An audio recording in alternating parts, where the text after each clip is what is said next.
Bismillahirrahmanirrahim.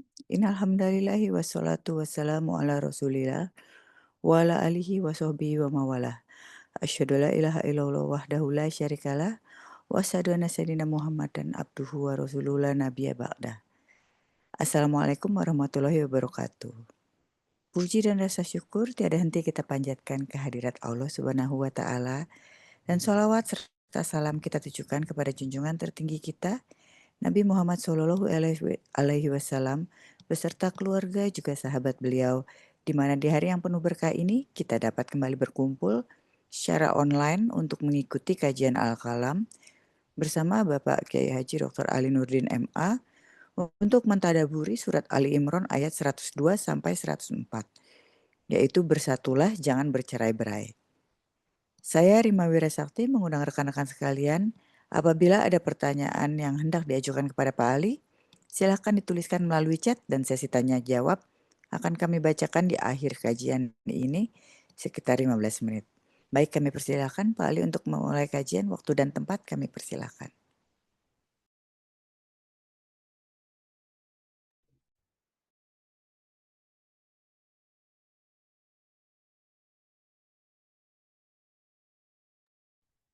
Bismillahirrahmanirrahim. Assalamualaikum warahmatullahi wabarakatuh. Alhamdulillah, salatu wassalamu ala rasulillah wa ala alihi wa sahbihi wa mawalah, la hawla wa la quwata illa billah. Allahumma faqihna fid din wa alimna ta'wil amma ba'd. Bapak Ibu sekalian, Alhamdulillah sore yang penuh berkah dapat bertemu kembali. Saya sampai tadi terbawa Mbak Rima membuka kajiannya agak sedikit itu ya, dredeg gitu kelihatannya. Mungkin kecapean main pedal ya gitu. Oke, oke. Baik, kita akan lanjutkan dan sekarang Ali Imran ayat 102.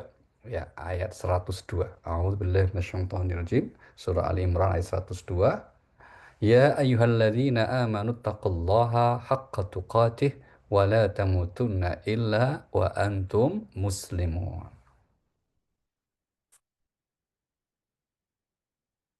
Nah, belum juga ya, Mbak. Mbak Naca belum juga belum dihidupin itu. Ya, Ya, terima silakan. kasih. Ya, mohon maaf, Pak. Bismillahirrahmanirrahim. A'udzubillahi minasyaitonir. Wahai orang-orang yang beriman, bertakwalah kepada Allah sebenar-benar takwa kepadanya dan janganlah kamu mati kecuali dalam keadaan muslim. Iya, wahai orang yang beriman, ayat ini memanggil orang yang beriman dan menjadi sangat penting Bapak Ibu. Dan ayat inilah yang biasa dibaca ketika khatib menyampaikan khutbahnya ya, baik dalam khutbah Jumat maupun khutbah sholat sunnah seperti sholat Id ya, dan khutbah nikah. Pokoknya ayat ini selalu terbawa atau dibaca karena memang berisi satu perintah yaitu untuk bertakwa dengan sebenar-benarnya takwa, haqqa tuqatih gitu, dengan sebenar-benarnya takwa. Dan juga karena alasan inilah ketika turun ayat ini sebagian sahabat merasa iskal, merasa berat hatinya itu. Apa bisa kita itu bertakwa dengan sebenar-benarnya takwa? Nah, karena ada perasaan itulah maka kemudian turun ayat yang kemudian memberikan solusi takwa yang sebenarnya takwa itu secara umum itu perintah yang sifatnya general. Namun dalam melaksanakannya tentu akan sangat spesifik tergantung kondisi setiap orang. Nah, inilah kemudian turun ayat di surah yang ke-64, surah 64, surah At-Taghabun, ayat yang ke-16 ya. Di ayat ini Allah berfirman, ayat yang ke-16, fattaqullaha mastata'tum wasma'u wa ati'u wa anfiqu khairan li anfusikum. A'udzubillahi minasyaitonirrajim. Maka bertakwalah kamu kepada Allah menurut kesanggupanmu dan dengarlah serta taatlah dan infakkanlah harta yang baik untuk dirimu. Dan barang siapa dijaga dirinya dari kekikiran, mereka itulah orang-orang yang beruntung. Iya, kita di awal ayat di mana Allah berfirman, bertakwalah kepada Allah sesuai kesanggupanmu, sekuat kemampuanmu. Ya, inilah yang kemudian satu perintah yang menenangkan hati para sahabat dan juga kita semuanya. Allah tidak menuntut sempurna, Allah tidak menuntut maksimal kemampuan kita, tapi Allah menuntut ya sesuai kesanggupan masing-masing. Ini bukan berarti kemudian menganggap ringan, namun bagian dari bentuk rahmatnya Allah kepada hambanya bahwa ketakwaan itu yang dituntut adalah sesuai kondisi kita masing-masing, gitu ya. Maka ya misalnya kalau orang diberikan anugerah dalam hidup ini dengan posisi jabatan yang tinggi, ya gunakanlah jabatan itu untuk bertakwa kepada Allah. Jadilah yang amanah dan seterusnya. Kalau kita sebagai rakyat, jadilah rakyat yang baik. Kalau kita sebagai apapun kita, maka kemudian bertakwalah sesuai kesanggupan itu sesuai posisi kita masing-masing yang telah dianugerahkan oleh Allah Subhanahu wa taala. Apa yang dimaksud dengan takwa ini secara umum para ulama eh, mengartikan takwa sebagai melaksanakan perintah dan menjauhi larangannya. Itu adalah takwa, yaitu usaha untuk melaksanakan segala perintah Allah dan menjauhi larangannya. Al-Quran kemudian membuat perumpamaan profil orang yang bertakwa itu digambarkan di surah yang ke-14, surah Ibrahim ayat yang ke-24-25. Inilah profil orang yang bertakwa di surah ini ya. Alam tara kaifa daraballahu mathalan kalimatan thayyibah ka syajaratin thayyibah asluha sabit wa far'uha fis sama tu'ti ukulaha kulla hinin biizni rabbiha wa yadribullahu al-amsala lin-nas la'allahum yatadzakkarun. A'udzubillahiminasyaitonirrajim. Tidakkah kamu memerhatikan bagaimana Allah telah membuat perumpamaan kalimat yang baik seperti pohon yang baik, akarnya kuat dan cabangnya menjulang ke langit. Pohon itu menghasilkan buahnya pada setiap waktu dengan seizin Tuhannya. Dan Allah membuat perumpamaan itu untuk manusia agar mereka selalu ingat. Iya, jadi takwa digambarkan seperti sebuah pohon ya Bapak Ibu. Pohon bukan sembarang pohon ini, tapi pohon yang baik sebagai cerminan pribadi orang yang bertakwa. Yang pertama apa? Akar yang kuat itu maksudnya keyakinan, akidah, keimanan yang mantap. Itu yang pertama poinnya. Atau dalam bahasa agama sering disebut dengan istilah orang yang mengesahkan Allah, menuhankan Allah dengan sikap yang istiqomah. Nah, ini yang istiqomah. Dia menyatakan Tuhannya Allah itu dengan istiqomah, menancap betul dalam keyakinannya. Sehingga kalau itu sebuah pohon nggak akan mudah goyah, ya tidak akan mudah guncang, apalagi tumbang.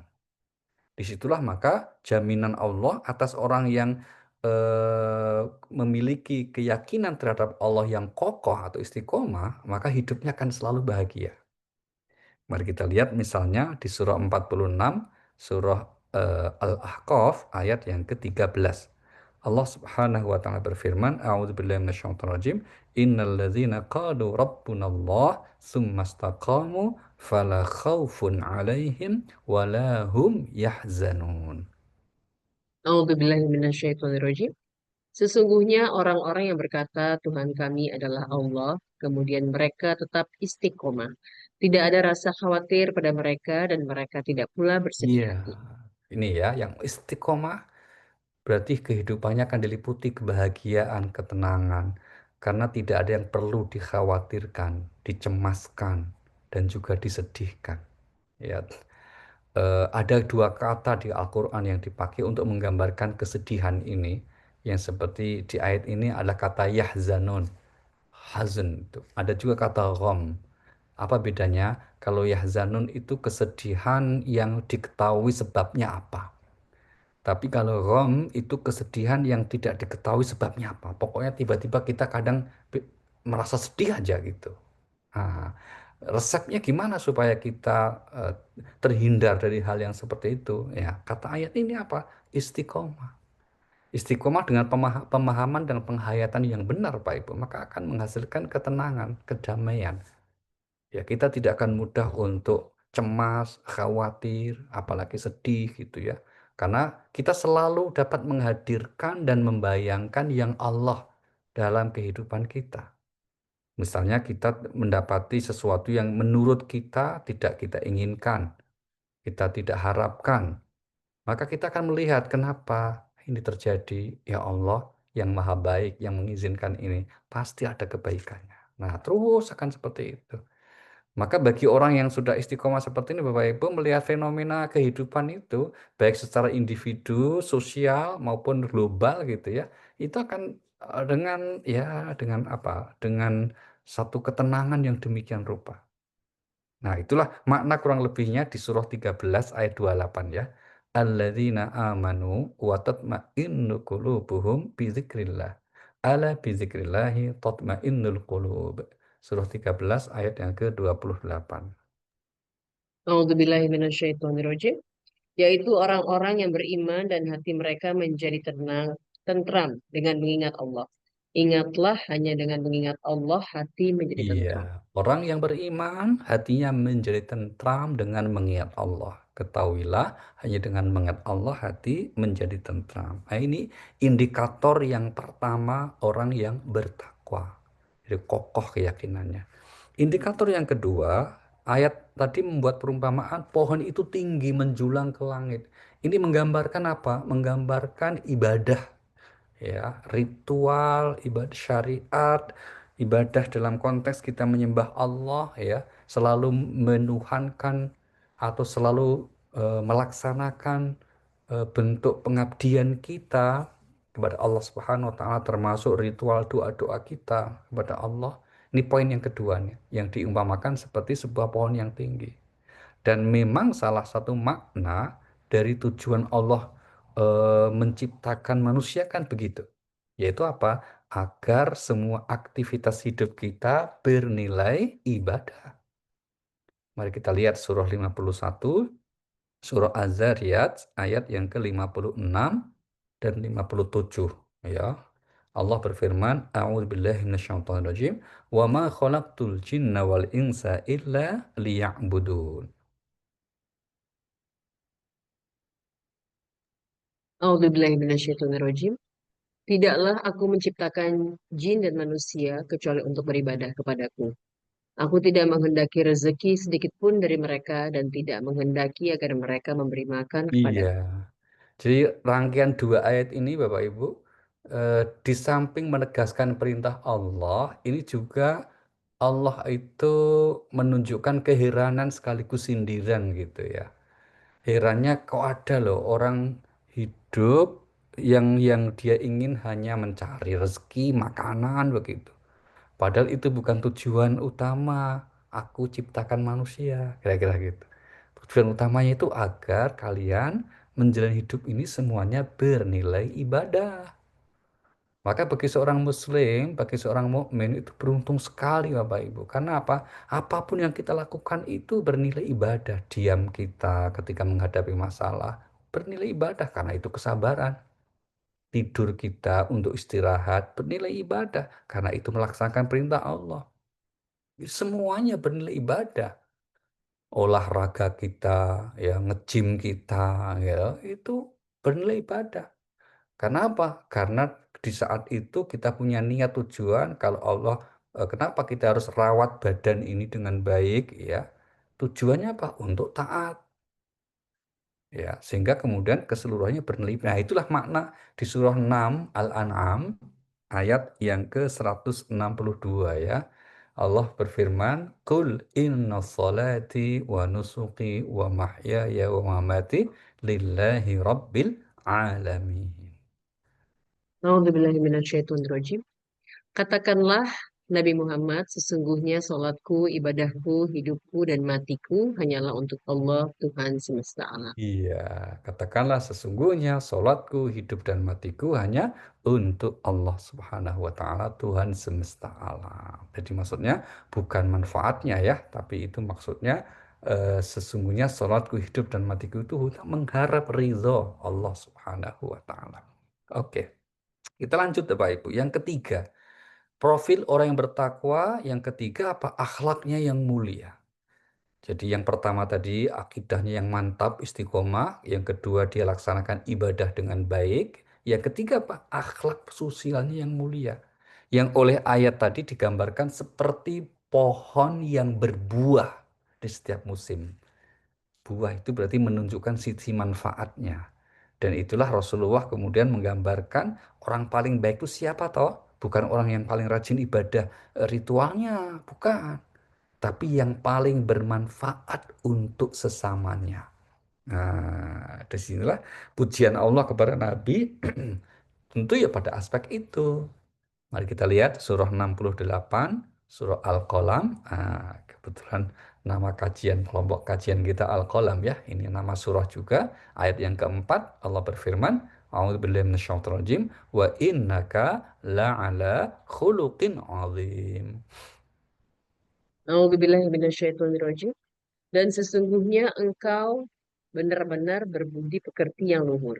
Iya, sungguh wahai Nabi, engkau benar-benar berbudi pekerti yang luhur, yang agung. Kita meyakini bahwa ibadah Rasulullah pastilah sempurna. Baik sholatnya, puasanya, haji, umrohnya, semuanya baik. Tapi itu tidak disebut di dalam Al-Quran sebagai satu poin pujian Allah kepada Nabi kita. Maka tidak ada ayat, wahai Nabi, sungguh bagus sholatmu, sungguh bagus ibadah puasamu. Tidak ada itu. Yang ada, sungguh engkau benar-benar di atas budi pekerti yang luhur. Nah, dan karena itulah maka prioritas kita dalam menjalankan pesan-pesan agama, perintah-perintah agama ini akhlak yang mulia. Karena itu sebagai salah satu tanda agama seseorang baik. Ya, kalau urusan akidahnya yang mantap, ibadahnya itu kan urusannya sama Allah. Yang menilai pada akhirnya juga Allah. Tapi kalau urusan dengan sesama itu apa? Yaitu akhlaknya yang mulia. Ya, maka Nabi itu ketika menyebut orang baik itu mesti mayoritasnya aspek sosial. Gitu. Kalau masalah sholat, masalah ibadah puasa itu biasanya Nabi kaitkan dengan nanti ganjarannya di surga, nanti pahalanya di surga. Tapi kalau untuk memuji bahwa orang itu sebaik-baik orang yang paling bermanfaat, sebaik-baik orang yang paling bagus perlakuannya terhadap keluarganya, gitu. Maka seandainya ibadahnya kurang rajin, sholatnya, tapi kalau kemudian seorang suami dia baik sama istrinya, sama anak-anaknya, wah udah top itu. Bagus itu ya. Ya, karena apa? Karena itu yang menjadi parameter utama yang disebutkan oleh hadis Rasulullah Sallallahu Alaihi Wasallam. Gitu ya. Kita ambil contoh ciri orang bertakwa ini bahwa inilah akhlaknya mulia ini. Kita lihat di surah yang ketiga, surah Ali Imran ayat yang ke-134 ya, di mana Allah berfirman, A'udzubillahi minasyaitonirrajim, alladzina yunfiquna fis sarra'i wad dharra wal kadhiminal ghaidha wal 'afina 'anil nas wallahu yuhibbul muhsinin. A'udzubillahi minasyaitonirrajim. Yaitu orang yang berinfak baik di waktu lapang ataupun sempit dan orang-orang yang menahan amarahnya dan memaafkan kesalahan orang lain.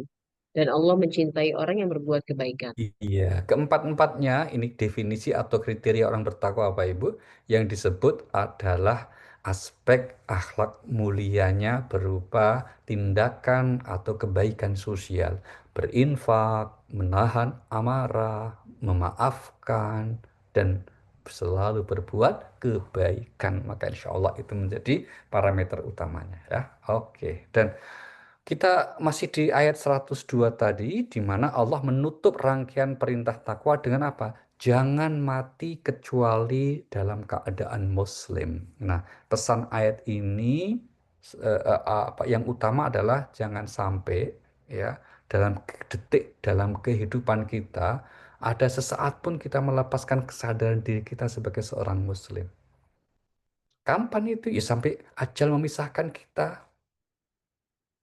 Dan hal seperti itu memang menjadi wasiat utama para nabi. Mari kita lihat surah yang kedua, surah Al-Baqarah ayat 132. Di mana Allah berfirman, A'udzubillahi minasyaitonirrajim, wa wassa biha Ibrahimu banihi wa Yaqub ya baniya innallaha astafa lakumuddin fala tamutunna illa wa antum muslimun. A'udzubillahi minasyaitonirrajim. Dan Ibrahim mewasiatkan ucapan itu kepada anak-anaknya. Demikian pula Yakub. Wahai anak-anakku, sesungguhnya Allah telah memilih agama ini untukmu. Maka janganlah kamu mati kecuali dalam keadaan muslim. Iya, ini wasiat Nabi Ibrahim kepada anak keturunannya, wahai anakku, jangan engkau pernah sedikit pun lepas ya keyakinan ini dalam hidupmu sampai ketika kita nanti menghadap Allah Subhanahu wa taala. Dan ketika seseorang dianugerahi kesadaran untuk tetap menjaga iman Islamnya sampai ajal menjemput, inilah yang disebut husnul khatimah. Dan insya Allah kita semua Bapak Ibu, ya semoga dianugerahi istiqomah ya, kelak sampai kita dipanggil Allah, sehingga kita mendapatkan anugerah husnul khatimah, insya Allah. Baik, kita lanjut sekarang ke ayat 103. Dan inilah surah Al Imran 103 yang menjadi pilihan tema kita sore kali ini, yaitu apa? Bersatulah, jangan bercerai-berai. Karena ungkapan ini sepenuhnya kita ambil dari ayat ini ya. A'udzubillahi minasyaitonirrajim. Wa'tasimu bihablillahi jami'an wa la tafarraqu. Wadhkuru ni'matallahi 'alaikum idh kuntum a'da'an fa'allafa baina qulubikum فأصبحتم بنعمته إخوانا وكنتم على شفا حفرة من النار فأنقذكم منها كذلك يبين الله لكم آياته لعلكم تهتدون. A'udzubillahi minasyaitonirrajim. Dan berpegang teguhlah kamu semuanya pada tali agama Allah, dan janganlah kamu bercerai-berai. Dan ingatlah nikmat Allah kepadamu ketika kamu dahulu masa jahiliyah bermusuhan, lalu Allah mempersatukan hatimu sehingga dengan karunia-Nya kamu menjadi bersaudara. Sedangkan ketika itu kamu berada di tepi jurang neraka. Lalu Allah menyelamatkan kamu dari sana. Demikianlah Allah menerangkan ayat-ayatnya kepadamu agar kamu mendapat petunjuk.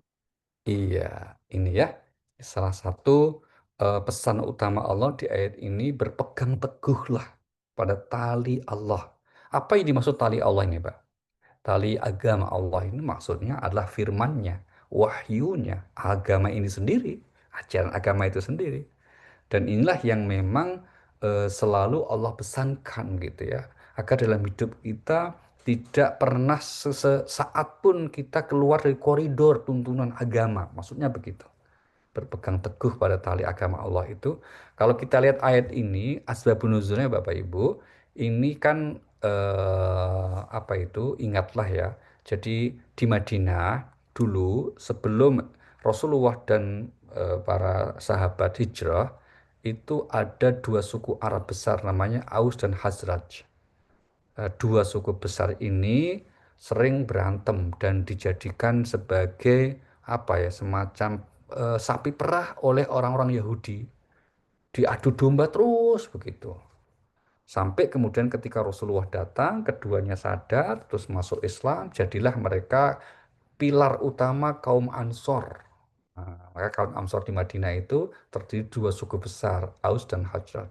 Ketika kemudian sudah masuk Islam, mereka dipersatukan, dipersaudarakan, dan menjadi satu kesatuan yang kokoh oleh Rasulullah SAW. Tapi seringkali kemudian diutik-utik lagi, diprovokatori lagi oleh orang-orang Yahudi Madinah itu.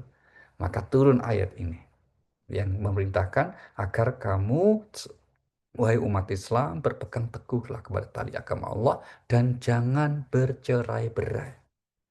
Nah, maka ini saya kira himbauan penting ya, dan selalu relevan sepanjang masa, Bapak Ibu, agar kita selalu berpegang teguh, jangan mudah terprovokasi untuk bercerai-berai. Jangan mudah terprovokasi untuk kemudian pada akhirnya bermusuhan. Nah, bahwa pesan ini juga mari kita lihat Allah Subhanahu wa taala firmankan di surah 43, pada surah 43 itu Az-Zukhruf pada ayat yang ke-43. Ayat 43 Allah Subhanahu wa taala berfirman, "Fastamsik billadzi uhiya ilaik innaka ala siratim mustaqim." A'udzubillahi minasyaitonirrajim. Maka berpegang teguhlah engkau kepada agama yang telah diwahyukan kepadamu.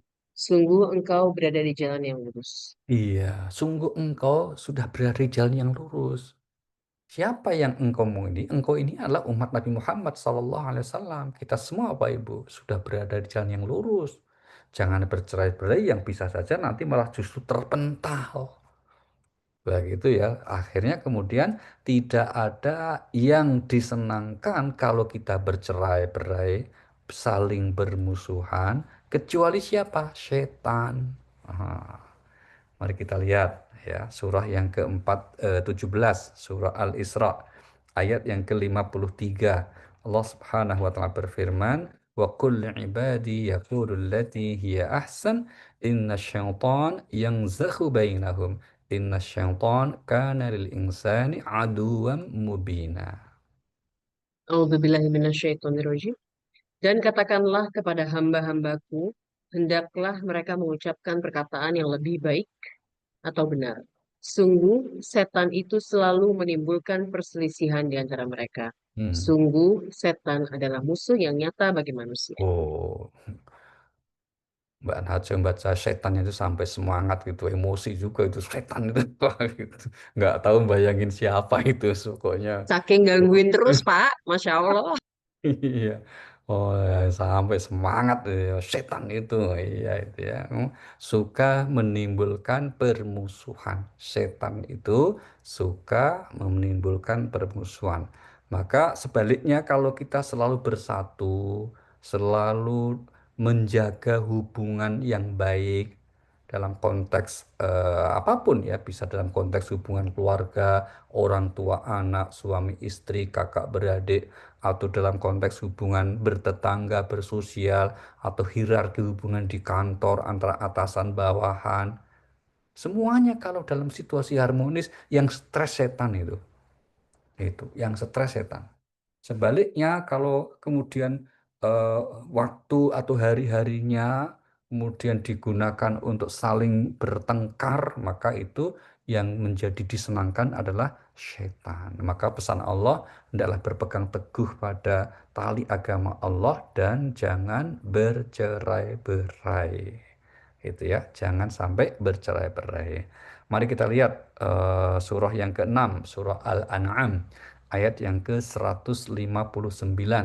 Allah Subhanahu wa taala berpesan di ayat ini, innalladzina farraqu dinahum wa kanu syi'an lasta minhum fi syai' innama amruhum ilallah thumma yunabbiuhum bima kanu yaf'alun. A'udzubillahi minasyaitonirrajim. Sesungguhnya orang-orang yang memecah belah agamanya dan mereka menjadi terpecah dalam golongan-golongan, sedikit pun bukan tanggung jawabmu Muhammad atas mereka. Sesungguhnya urusan mereka terserah kepada Allah. Mm-mm. Kemudian dia akan memberitahukan kepada mereka apa yang telah mereka perbuat. Iya, jadi kalau kemudian orang yang terpecah-pecah mencela agamanya dan golongan-golongan yang boleh jadi setiap orang membangga dengan golongannya masing-masing, maka ya sudah, kalau kita tugas kita menyampaikan saja, tugas kita menghimbau agar apa? Agar bersatu, bersaudara. Tapi kalau pada akhirnya yang telah disampaikan nasihat, himbauan, misalnya mereka tidak berkenan, ya sudah, tugas kamu hanya menyampaikan. Selebihnya itu menjadi urusan dari Allah Subhanahu wa taala. Maka Bapak Ibu, sungguh satu anugerah yang besar ya, nikmat yang tinggi nilainya kalau kita selalu dapat menjaga hubungan yang harmonis dalam kehidupan ini. Karena pada hakikatnya tidak ada yang bisa menyatukan hati setiap orang kecuali Allah Subhanahu wa taala. Ini penting nih Bapak Ibu ya, saya ulangi ya. Meskipun ada manusia yang berusaha untuk menyatukan hati, kalau Allah tidak berkehendak mengizinkan, nggak bisa. Coba kita lihat surah yang ke-8, surah Al-Anfal, ayatnya yang ke-63. Allah berfirman, "Lau anfaqta ma fil ardi jami'a ma allafta baina qulubihim walakinallaha allafa bainahum innahu azizun hakim." A'udzubillahi minasyaitonirrajim. Dan dia Allah yang mempersatukan hati mereka, orang yang beriman. Walaupun kamu menginfakkan semua kekayaan yang berada di bumi, niscaya kamu tidak dapat mempersatukan hati mereka. Hmm. Tetapi Allah telah mempersatukan hati mereka. Sungguh Dia Maha Perkasa, Maha Bijaksana. Nah, perhatikan kalimat ini pengandian dari Allah ya, Bapak Ibu ya. Seandainya engkau, wahai Nabi, dan siapapun engkau, termasuk orang-orang Muslim, semuanya aja, membelanjakan atau membayar semua dengan kekayaanmu yang berada di bumi, ya, untuk menyatukan hati manusia, menyatukan hati seseorang dengan yang lain, engkau tidak akan bisa melakukan itu. Tetapi Allah lah yang mempersatukannya. Jadi ungkapan ayat ini juga mengingatkan kita tentang kembali menguatkan tauhid kita. Bahwa pada akhirnya segala sesuatu terjadi hanya bisa kalau Allah izinkan. Ya, sehingga pentingnya kita untuk selalu mengajak, menghimbau diri kita ini untuk berserah diri kepada Allah Subhanahu wa taala. Dan karena alasan itu juga lah kenapa agama ini disebut Islam, yang makna dasarnya adalah berserah diri, ya. Bahwa seringkali ada perbedaan, termasuk perbedaan pendapat, perbedaan suku bangsa, warna kulit, bahasa, itu bagian dari ketetapan Allah. Kita ulangi Bapak Ibu ya, bahwa fitrah makhluk itu, siapa saja makhluk, bukan hanya manusia, semua makhluk itu berbeda adalah ketetapannya. Mari kita lihat misalnya surah 49, surah Al-Hujurat ayatnya yang ke-13. Allah berfirman, A'udzubillahi minasyaitonirrajim, Ya ayuhan nas inna khalaqnakum min zakari wa unsa wa ja'alnakum syu'uba wa qabail lita'arafu inna akramakum indallahi atqakum innallaha alimun khabir. A'udzubillahi minasyaitonirrajim. Wahai manusia, sungguh kami telah menciptakan kamu dari seorang laki-laki dan seorang perempuan. Kemudian kami jadikan kamu berbangsa-bangsa dan bersuku-suku agar kamu saling mengenal. Sungguh yang paling mulia di antara kamu di sisi Allah ialah orang yang paling bertakwa. Sungguh Allah Maha Mengetahui, Maha Teliti. Iya, itu poinnya ya Bapak Ibu. Poinnya bahwa pada akhirnya kita berbeda memang ketetapan Allah, tapi yang menjadi kriteria kemuliaan bukan hal-hal yang berbeda itu, tapi adalah ketakwaan dan itu menjadi hak setiap orang untuk memperjuangkannya. Begitu ya. Oke, mari kita lanjut ayat yang berikutnya. Ayat terakhir di hari ini yaitu Ali Imran 104. A'udzubillahi minasyaitonirrajim. Wal takum minkum ummatun yad'una ilal khair wa ya'muruna bil ma'ruf wa yanhauna 'anil munkar wa ulaika humul muflihun. A'udzubillahi minasyaitonirrajim. Dan hendaklah di antara kamu ada segolongan orang yang menyeru kepada kebajikan, menyuruh berbuat yang ma'ruf dan mencegah dari yang mungkar. Dan Hmm. mereka itulah orang-orang yang beruntung. Ya, ini luar biasa ya Bapak Ibu. Dan beruntung sekali Bapak Ibu insya Allah termasuk jamaah Al-Qalam dipilih oleh Allah ikut berkontribusi mengamalkan ayat ini. Karena yang kita lakukan ya selama kita sudah hampir 5 tahun lebih ini ya, sejak sebelum COVID kan, kita selalu mengajak orang atau mengajak hamba Allah yang lain untuk apa? Untuk melakukan kebaikan, memerintahkan yang ma'ruf dan mencegah yang mungkar. Itulah sebetulnya inti dari dakwah. Dakwah itu cuma itu aja Pak itu. Tiga itu, yaitu apa? Mengajak kepada kebaikan, kemudian memerintahkan yang ma'ruf, mencegah yang mungkar. Maka dan Allah tidak memberatkan kepada seluruh manusia ya, hanya segolongan. Hendaklah ada di antara kamu segolongan. Nah, siapa yang segolongan ini? Yang mau kemudian melakukan itu, yang terpanggil. Dan bersyukur sekali kita termasuk yang dianugerahi oleh Allah kemampuan untuk melakukan ini. Dan maka kemudian disebutnya apa? Mereka itulah orang-orang yang beruntung. Nah, gitu ya. Dan tentu saja menjadi kriteria utamanya umat yang selalu menyeru seperti itu oleh Al-Quran memang disebut sebagai umat terbaik.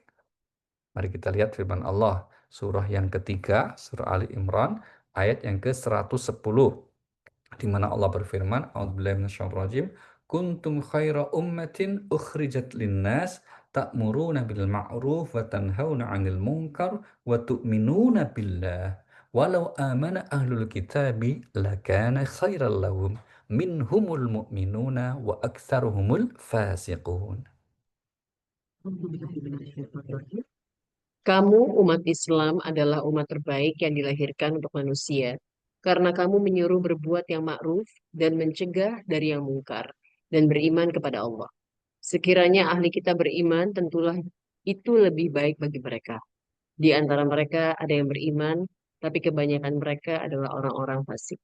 Nah, kamu umat Islam, umat yang terbaik yang ditetapkan, dilahirkan oleh Allah Subhanahu wa taala. Kita ini secara umum mayoritas kita menjadi muslim karena telah ditetapkan oleh Allah dari orang tua kita. Disebut umat yang terbaik. Alhamdulillah, begitu. Apa itu kenapa terbaik? Ini kamu menyuruh yang ma'ruf dan mencegah dari yang mungkar serta beriman kepada Allah Subhanahu wa taala. Nah, ini saya poin kita ya. Jadi amar ma'ruf, nahi mungkar serta beriman kepada Allah. Apa itu yang dimaksud amar ma'ruf? Menyuruh kepada yang kebaik. Ma'ruf itu artinya kebaikan yang disepakati bersama, yang ma'ruf yang dikenal bahwa itu baik, yang dihasilkan dari sekian banyak musyawarah ya anggota umat, anggota masyarakat atau dalam keluarga, maka itu baik, termasuk kategori ma'ruf gitu. Sehingga kemudian di antara ciri orang yang mukmin yang akan diberi keberuntungan emang itu. Kita lihat ya surah 9, surah At-Taubah ayat 71. Wal mu'minuna wal mu'minatu ba'duhum awliya'u ba'd ya'muruna bil ma'ruf wa yanhauna 'anil munkar wa yuqimuna as-salah wa yu'tuna az-zakah wa yuti'una Allah wa rasulah. A'udzubillahiminasyaitonirrajim. Dan orang-orang yang beriman, laki-laki dan perempuan, sebagian mereka menjadi penolong bagi sebagian yang lain. Mereka menyuruh berbuat yang ma'ruf dan mencegah dari yang mungkar, melaksanakan sholat, menunaikan zakat, dan taat kepada Allah dan Rasul-Nya. Mereka akan diberi rahmat oleh Allah. Sungguh Allah Maha Perkasa, Maha Bijaksana. Iya, mereka akan diberi rahmat oleh Allah. Orang-orang mukmin yang selalu berpartisipasi, berkontribusi dalam amar ma'ruf nahi mungkar ini. Nah, poin yang juga menarik Bapak Ibu, di sini ada dua kata ya. Untuk yang baik, Allah menggunakan kata mengajak, mengajak kepada kebaikan. Sedangkan untuk yang ma'ruf, bukan sekedar baik nih, tapi ma'ruf, Allah dengan kata menyuruh. Bedanya apa? Kalau mengajak itu himbauan, tidak boleh memaksa. Tapi kalau menyuruh ini disertai sanksi kalau tidak dilaksanakan. Maka ma'ruf itu lebih universal daripada khair atau baik tadi. Kalau khair itu kebaikan yang sesuai dengan syariat yang disepakati dalam agama kita. Maka untuk masuk Islam, untuk mengajar, mengamalkan syariat Islam, ya itu oleh Allah disebutnya apa? Ajak dia. Dan karena itulah maka di ayat yang lain kita mendapati penegasan tidak boleh memaksa orang memeluk Islam. Mari kita lihat surah yang kedua ayat 256.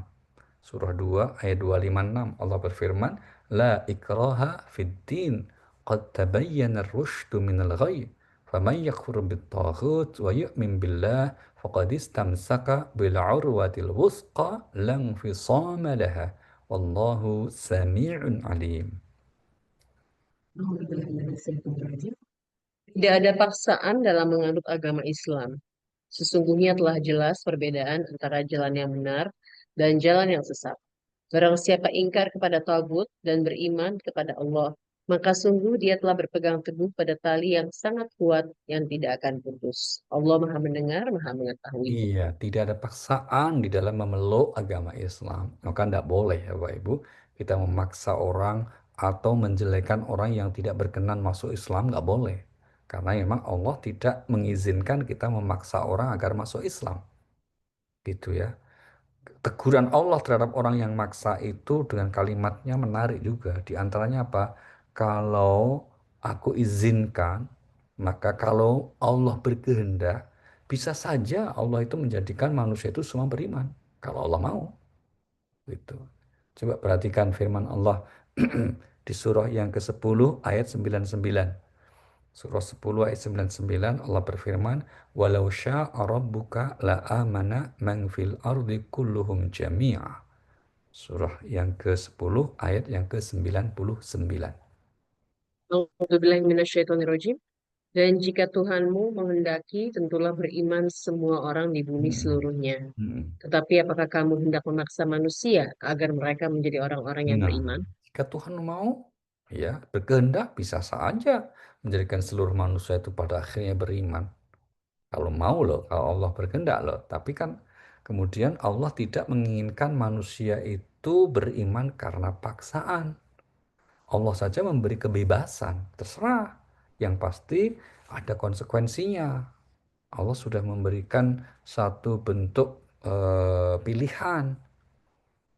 Masing-masing sudah diinformasikan tentang konsekuensinya baik di dunia terlebih kelak nanti di akhirat. Dan karena alasan itu juga lah kenapa ada pertanggungjawaban kelak di akhirat bagi manusia.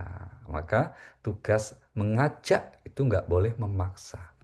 Itu pun kalau di Al-Quran kita dapati mengajak itu dengan cara yang sebaik mungkin. Mari kita lihat ya tahapan-tahapan cara mengajak yang baik di jalan Allah itu seperti apa. Surah yang ke-16, surah An-Nahl ayat 125. Allah berfirman di ayat ini, A'udzubillahi minasyaitonirrajim, Ud'u ila sabili rabbika bil hikmah wal mau'izatil hasanah wajadilhum billati hiya ahsan. Inna rabbaka huwa a'lamu biman dhalla an sabilihi wa huwa a'lamu bil muhtadin. A'udzubillahi minasyaitonirrajim. Serulah manusia kepada jalan Tuhanmu dengan hikmah dan pengajaran yang baik, dan berdebatlah dengan mereka dengan cara yang baik. Sesungguhnya Tuhanmu, dialah yang lebih mengetahui siapa yang sesat dari jalannya, dan dialah yang lebih mengetahui siapa yang mendapat petunjuk. Iya, ini ya Bapak Ibu ya. Serulah Tuhan ke jalan Tuhanmu dengan cara apa? Nomor satu, dengan nasihat yang baik. Al-mau'izatul hasanah. Nomor satu tuh, nasihat yang baik. Nasihat yang baik itu diantaranya apa? Ya menggunakan pilihan kata yang baik, yang tepat. Bukan dengan nada mengancam, apalagi marah-marah. Itu, ngajak sholat kok marah-marah, nggak boleh. Apalagi marahin istri harus dicegah itu nggak boleh ya. Yang kedua apa, kalau toh kemudian eh, yang pertama tadi dengan sikap bijaksana, yang kedua nasihat yang baik, yang ketiga apa, dengan kalau toh harus adu argumentasi dengan cara yang lebih baik, berdebat dengan cara yang lebih baik. Ini pesan agama seperti itu. Kalau kemudian itu sudah ditempuh, Allah kemudian menegaskan Tuhanmu sudah tahu kok pada akhirnya siapa yang bersedia untuk menerima petunjuk dan siapa yang memang kekeh ya dia menempuh jalan yang tidak baik atau jalan yang sesat. Maka dengan cara seperti itu inilah cara yang elegan yang diajak oleh Al-Quran, yaitu tidak ada unsur paksaan, menjelekkan, menjatuhkan dengan ngegas, tidak ada. Yang ada agama disampaikan dengan pesan-pesan damai, dengan pesan-pesan yang membawa kebaikan. Kalau tuh harus lakukan amar ma'ruf nahi mungkar tadi itu tidak harus dengan cara yang mengundang misalnya antipati, kemarahan misalnya. Enggak ya. Karena apa? Seandainya kita pun tidak sependapat atau di hadapan kita ada perbuatan yang mungkar, ada mekanisme yang diterapkan agama. Bagaimana kita tidak boleh mencegah dari yang mungkar, tapi dengan cara yang mungkar.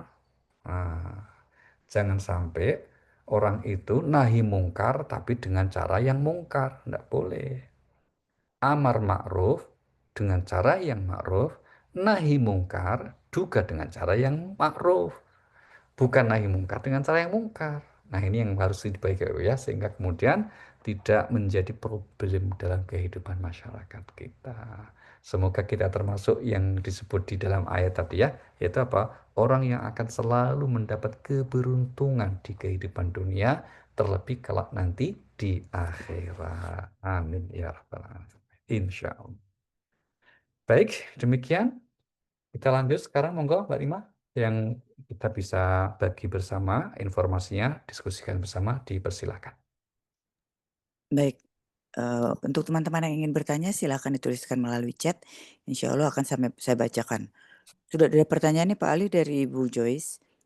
Assalamualaikum Pak Ali, ingin bertanya mengenai sholawat, surat 33 ayat 56. Kita sebagai orang beriman diperintahkan untuk membaca sholawat. Pertanyaannya, bagaimana redaksi sholawat yang dibaca oleh Rasulullah? Mohon penjelasannya. Iya, baik. Dalam sekian riwayat, redaksi bacaan sholawat yang diajarkan Rasulullah itu sholawat dalam sholat kita ya Bu ya. Yaitu sholawat yang kita baca di dalam sholat. Itu yang disebut sebagai sholawat Ibrahimi. Ya, Allahumma sholli ala Muhammad boleh, Allahumma sholli ala Sayyidina Muhammad wa ala ali Sayyidina Muhammad boleh. Atau mau yang misalnya yang tidak pakai Sayyidina juga boleh, sama-sama bagusnya, masing-masing punya alasannya gitu ya. Kama shallaita ala Ibrahim wa ala ali Sayyidina Ibrahim dan seterusnya. Itu adalah secara umum dipahami para ulama sebagai redaksi sholawat yang diajarkan Rasulullah Sallallahu Alaihi Wasallam. Nah, kemudian sholawat yang lain itu ya bentuk pelaksanaan dari ini, dari perintah Al-Quran ini, Bu. Maka kemudian bisa berbeda-beda ya. Misalnya apa? Misalnya contoh kalau kita membaca atau menyebut nama Nabi kan kita ikuti sholawat tuh. Nabi Muhammad Sallallahu Alaihi Wasallam. Nah, itu kita itu Bu, mengamalkan ayat ini. Tapi Nabi sendiri tidak pernah menyebut namanya diikuti Sallallahu Alaihi Wasallam. Gitu ya. Ini menjadi apa namanya bentuk pelaksanaan dari apa yang diperintahkan oleh Al-Quran. Nah, kepada yang nabi lain kan cuma alaihi salam. Tapi khusus untuk nabi kita memang sallallahu alaihi wasallam. Nah, bagaimana dengan jenis sholat yang lain? Wah, itu kan banyak sekali ya, Bu ya. Banyak sholat lain. Nah, disinilah ada sedikit perbedaan pendapat di kalangan ulama ya. Sebagian ulama mengatakan tidak usah sholawat, ya cukup yang disebut di Al-Quran itu saja. Itu. Atau yang maaf, yang disebut dicontohkan Nabi dalam sholat itu aja. Sebelah ulama ya mengatakan tidak masalah. Itu bukan sebuah larangan. Wong itu sebuah pelaksanaan terhadap perintah itu. Wah, sehingga ini bukan sesuatu yang dianggap sebagai penyimpangan. Nah, perbedaan inilah yang kemudian seyogianya kita sikapi dengan bijaksana ya Bu ya. Mau membaca sholawat yang seperti di dalam sholawat kita, monggo. Dan sholawat-sholawat yang lain seperti kalau yang sering kita dengar dalam lagu sholawat itu ya, misalnya sholawat Badar, salatullah, salamullah, itu sholawat Badar namanya. Demikian juga sholawat-sholawat yang lain itu sering sekali dan ini sebagai bentuk ekspresi atas pelaksanaan perintah Allah di surah 3356 tadi. Innallaha wa malaikatahu yusalluna 'alan nabi ya ayyuhalladzina amanu sallu 'alaihi wa sallimu taslima. Terima kasih Bu Joyce. Baik, berikutnya sudah ada lagi dari Pak Ismail Akbar. Allah Maha Pengasih dan Penyayang. Dia dekat, lebih dekat dari urat nadi kita. Karenanya kita harus patuh dan tidak takut bersamanya, bahkan kita seharusnya tidak berani abai atau menentangnya. Sebaliknya, setan itu musuh kita, firman Allah, maka kita takutlah terperdaya oleh setan. Karenanya kita tidak boleh patuh, tunduk pada bisikannya, makanya kita harus berani berhadapan dengan makhluk halus ini yang tidak dapat menyentuh tubuh kita secara fisik. Dapat dibenarkankah ungkapan tersebut Pak Ali? Terima kasih. Secara umum tadi sekilas saya kira tidak salah ya Pak ya. Secara umum tadi karena ini detail-detailnya mungkin apa namanya bisa kita lebih pahami lagi gitu. Tapi secara umum begitu Pak. Secara umum bahwa memang manusia harus waspada dengan setan ya. Manusia harus berhati-hati dengan rayuan gombal dari setan ini ya, sehingga kemudian kita memang tidak boleh tunduk patuh pada bisikannya. Kita harus berani berhadapan dengan makhluk setan. Sebetulnya kalau disebut dengan kata-kata kita harus berani berhadapan dengan makhluk halus ini yang tidak menyentuh kita secara fisik, ini mungkin juga perlu di garis bawah ya Pak ya. Kenapa? Karena kalau Al-Quran itu eh, menyebut setan itu salah satunya maknanya sebagai sifat, sifat buruk yang ada pada dua jenis makhluk, yaitu jin dan manusia. Itu seperti ayat alladzi yuwaswisu fi sudurin nas minal jin nati wan nas. Dari golongan jin dan golongan manusia. Mungkin yang dimaksud makhluk halus golongan jin. Memang termasuk iblis sendiri adalah golongan jin. Dia menjadi pimpinannya setan. Tapi manusia yang kelakuannya sudah menonjol dan paling banyak buruknya, sebetulnya dia juga bisa berperilaku sebagai setan. Maka definisi setan itu apa toh? Sifat buruk yang ada pada manusia atau jin dan mempengaruhi orang lain untuk melaksanakan keburukan. Nah, itu namanya setan. Saya ulangi ya, setan buruk yang ada pada kelompok manusia atau jin, ini buruk nih, dan juga menyuruh orang untuk berbuat buruk atau menghalangi manusia berbuat baik. Nah, itu yang disebut sifat setan. Kalau kemudian baru dia buruk tapi tidak punya kontribusi atau tidak mengajak orang berbuat buruk, belum jadi setan dia. Ya, baru semacam langkah pertama untuk jadi setan. Tapi yang sudah kemudian akhir jadi setan itu kalau dia menyuruh orang untuk berbuat jahat dan menghalangi orang dari berbuat kebaikan. Nah, dua sifat inilah yang kalau itu ada pada jin atau pada manusia, maka keduanya layak disebut sebagai setan. Maka kita harus selalu berlindung kepada Allah. A'udzubillahi minasy syaithanir rajim. Makasih Pak Ismail. Baik. Pak Ali kan tadi Bapak sempat, mengatakan ya bahwa kita itu disuruh untuk bertakwa sesuai dengan, kemampuan kita. Nah, bagaimana kita mengetahui batas kemampuan kita tuh yang mana gitu? Oh Bisa iya, dijelaskan ya? baik. Batas kemampuan tentu ya antar pribadi individu masing-masing berbeda-beda ya Mbak ya. Berbeda-beda. Nah, sehingga kemudian dalam agama itu kalau toh kemudian orang sudah melaksanakan perintah yang wajib saja udah takwa itu Mbak. Yang wajib aja kita terahkan. Rukun Islamnya dikerjakan nih. Sholatnya 5 waktu kerjakan. Ramadan, Ramadan puasa kerjakan. Zakat kalau punya harta ditunaikan. Udah, itu berarti sudah bertakwa itu. Nah, itu sudah bertakwa yang sesuai kemampuan namanya. Nah, tapi kalau mau ditingkatkan menjadi takwa yang lebih baik lagi, yang lebih afdol lagi, tentu dia kerjakan juga dengan yang sunnah-sunnah. Nah, kalau kemudian bukan hanya yang sunnah yang dikerjakan, tapi bahkan kemudian mengerjakan sunnah yang lebih ya lebih intensif lagi itu, nah itu bisa mendekati sebagai orang yang lebih baik lagi. Jadi bertakwa kesanggupan itu antar pribadi berbeda dan ekspresi melaksanakannya pun juga bisa berbeda-beda. Tapi sudah masuk golongan yang oleh Allah sebagai al-muttaqun.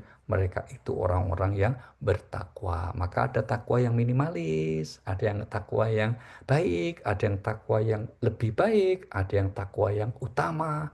Dan yang mengetahui siapa di antara manusia tentang takwanya ya hanya Allah.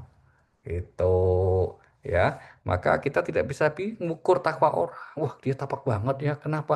Rajin kok kelihatan sholatnya atau ada nih di wajahnya bekas sujudnya. Enggak, itu gak jadi ukuran. Karena hakikatnya yang mengetahui siapa di antara manusia yang paling bertakwa hanya Allah Subhanahu wa taala.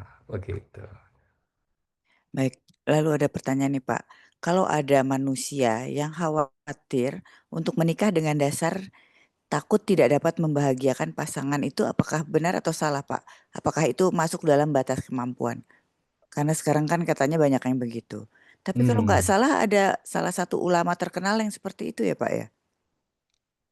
Oh, bukan bukan bukan satu, Mbak, banyak. Oh, Banyak ulama yang memutuskan untuk tidak menikah. Maka sampai ada di Mesir itu ada buku yang ditulis seorang ulama yang judulnya adalah Biografi Para Ulama Jomblo. Oh, gitu ya. Biografi para ulama. Termasuk yang di zaman dulu yang sekarang masyhur sekali. Misalnya apa? Mungkin pernah kita dengar namanya Imam An-Nawawi yang bukunya kita pelajari Riyadhus Sholihin, syarah Imam Muslim, itu namanya Imam An-Nawawi. Ya, itu tidak nikah sampai wafatnya. Demikian juga Imam Ibnu Taimiyah, ini yang sering disebut-sebut oleh beberapa ustadz dari golongan yang kita sebut as-sunnah salafi. Itu namanya Imam Ibnu Taimiyah. Sampai wafat nggak menikah juga. Oh, itu banyak, maka sampai ditulis, dikumpulkan ya, judulnya apa? Biografi Ulama Jomblo. Gitu ya. Nah, terus bagaimana? Nah, tentu saja kalau dalam perspektif agama, menikah itu memang disebutnya al-ahwal asy-syakhsiyah, yaitu termasuk urusan individu pribadi masing-masing orang, gitu ya. Maka kalau ada pribadi yang mengatakan saya belum siap atau saya tidak eh, takut khawatir nanti mengecewakan pasangan, maka putuskan saya tidak menikah. Kalau itu pandangan pribadi silahkan, tapi jangan dikampanyekan. Nah itu, karena kalau dikampanyekan itu nanti bertentangan dengan sunnahnya Rasulullah. Kan Nabi bersabda, an nikahu sunnati, nikah itu termasuk jalan hidupku secara umum gitu ya. Jadi kalau pandang pribadi, ibarat orang makan itu misalnya kita nggak suka jenis makanan tertentu, ini kan nggak boleh dikecam kan, Mbak. Ya tahu, kita menghindari makanan tertentu itu nggak boleh disalahkan. Meskipun itu enak, halal bahkan, tapi kita nggak suka. Kan nggak boleh disalahkan. Wah, kamu namanya mengharamkan yang halal tuh. Enggak, kita nggak mengharamkan, hanya nggak suka. Nah, kira-kira nikah itu seperti itulah. Seperti ilustrasi makan gitu ya. Bukan kita tidak menyukai secara umum pernikahan. Seperti individu saya nggak suka yang ini. Nah, itu maka lagi-lagi akhirnya pertanggungjawabannya juga bersifat individu. Begitu. Oke.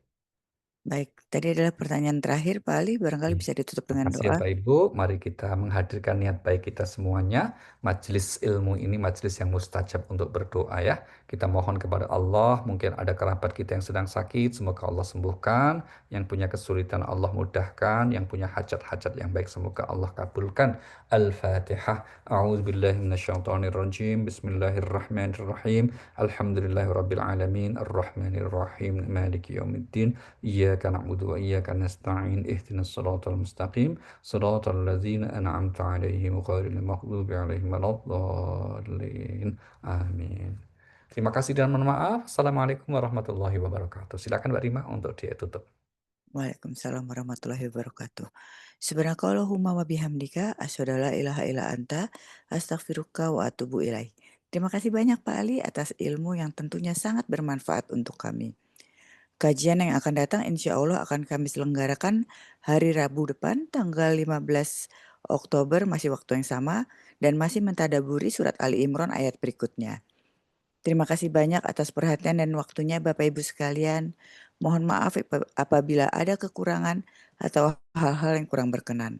Semoga kita semua senantiasa dalam rahmat, keberkahan serta ridho Allah Subhanahu wa taala. Saya Rima Wirasakti mewakili Al-Qalam undur diri. Wassalamualaikum warahmatullahi wabarakatuh.